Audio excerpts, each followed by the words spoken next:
ब्रज की भूमि पर श्री कृष्ण के परम भक्त कुंभन दास रहते थे। कुंभन दास हमेशा ही ठाकुर जी की भक्ति में लीन रहते थे। कुंभन दास का एक बेटा था रघुनंदन। रघुनंदन बहुत ही सरल और भोला था। एक दिन कुंभन दास को एक नगर में प्रभु श्री कृष्ण का कीर्तन करने का बुलावा आया। कुंभन दास पहले तो अपनी श्री कृष्ण की भक्ति को छोड़कर नहीं जाना चाहते थे, लेकिन फिर लोगों के समझाने बुझाने पर कुंभन दास मान गए और कीर्तन करने के लिए चले गए। जाते जाते कुंभन दास ने अपने बेटे रघुनंदन को जिम्मेदारी सौंपी कि वे रोजाना श्री कृष्ण को भोग लगाने के बाद ही भोजन करें। कुंभन दास के चले जाने के बाद रघुनंदन ने खाने से भरी थाली श्री कृष्ण की मूर्ति के सामने रख दी। रघुनंदन इतना भोला था कि उसे लगा कि श्री कृष्ण स्वयं अपने हाथों से खाना खाएंगे, लेकिन थाली यूं ही रखी रही। यह देखकर रघुनंदन रोने लगा और रो रो कर श्री कृष्ण से खाना खाने की प्रार्थना करने लगा।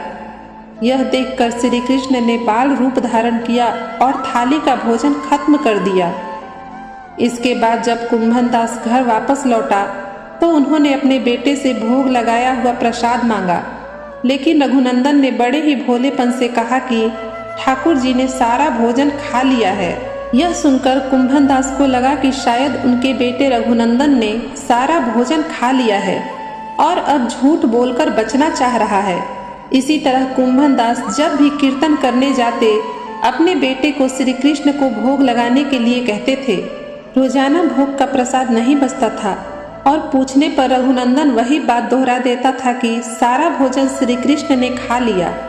इसके बाद एक दिन कुंभन दास ने लड्डू बनाकर भोग की थाली में रखी और बेटे रघुनंदन को भोग लगाने के लिए कहा।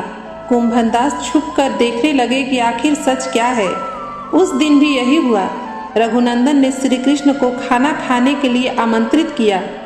श्री कृष्ण ने बाल रूप बनाया और लड्डू खाने लगे। जब कुंभन दास ने स्वयं श्री कृष्ण को बाल रूप में देखा तो वे दर्शन के लिए दौड़े चले आए।